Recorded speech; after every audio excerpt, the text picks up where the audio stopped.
దీర్ఘకాల వ్యాధులకు 20 ఏళ్ల అనుభవం ఉన్న అత్యుత్తమ హోమియోపతి వైద్యం master homeopathy. Welcome to I dream. BJP జాతీయ ప్రధాన కార్యదర్శి అలాగే కరీంనగర్ ఎంపీ బండి సంజయ్ గురువారం ప్రధాని నరేంద్ర మోడీని కలుసుకున్నారు. ఇక బండి సంజయ్తో పాటు ఆయన సతీమణి అపర్ణ అలాగే ఆయన ఇద్దరు కుమారులు కూడా ప్రధాని నరేంద్ర మోడీతో కలిశారు. అయితే వీరంతా కూడా దాదాపు 20 నిమిషాల పాటు ప్రధాని నరేంద్ర మోడీతో కలిసి కుటుంబ సభ్యులతో కలిసి మాట్లాడినట్టు కూడా మనకు తెలుస్తుంది. ఇక ముఖ్యంగా బండి సంజయ్ నేపథ్యం గురించి ప్రధాని నరేంద్ర మోడీ ఆయన కుటుంబ సభ్యులు అలాగే ఆయన సతీమణి అపర్ణను అడిగి తెలుసుకున్నట్లు కూడా మనకు తెలుస్తుంది. మరోపక్క చూసుకుంటే బండి సంజయ్ చిన్న కుమారుడితో ప్రధాని నరేంద్ర మోడీ ప్రత్యేకంగా మాట్లాడినట్లు కూడా మనకు తెలుస్తుంది. ఇప్పుడు ఆ దృశ్యాలను మనం ఐ డ్రీమ్ స్క్రీన్ మీద చూడొచ్చు.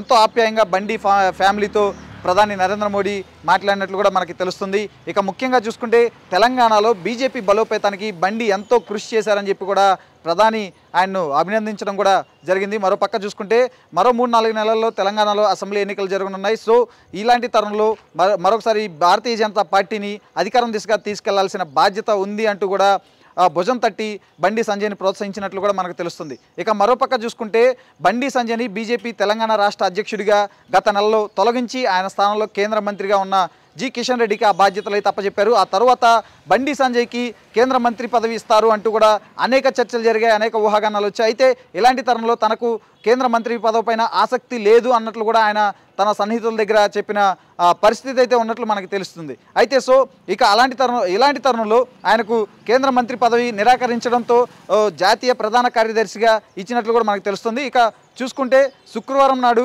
ఆయన జాతీయ ప్రధాన కార్యదర్శిగా బాధ్యతలు చేపట్టనున్నారు.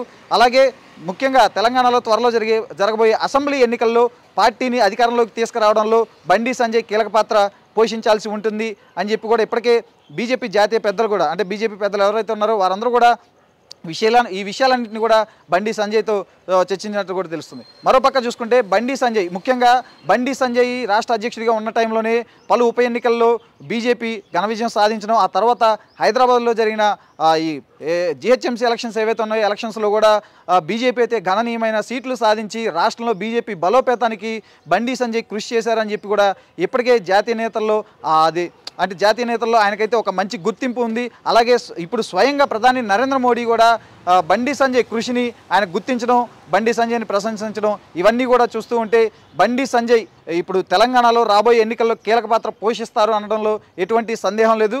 ఇక ముఖ్యంగా చూసుకుంటే బండి సంజయ్ బీజేపీ జాతీయ ప్రధాన కార్యదర్శిగా శుక్రవారం అయితే ఆ బాధ్యతలు తీసుకొని ఉన్నారు. ఆ తర్వాత ఆయన ఢిల్లీ నుంచి డైరెక్ట్గా హైదరాబాద్కు వస్తారు.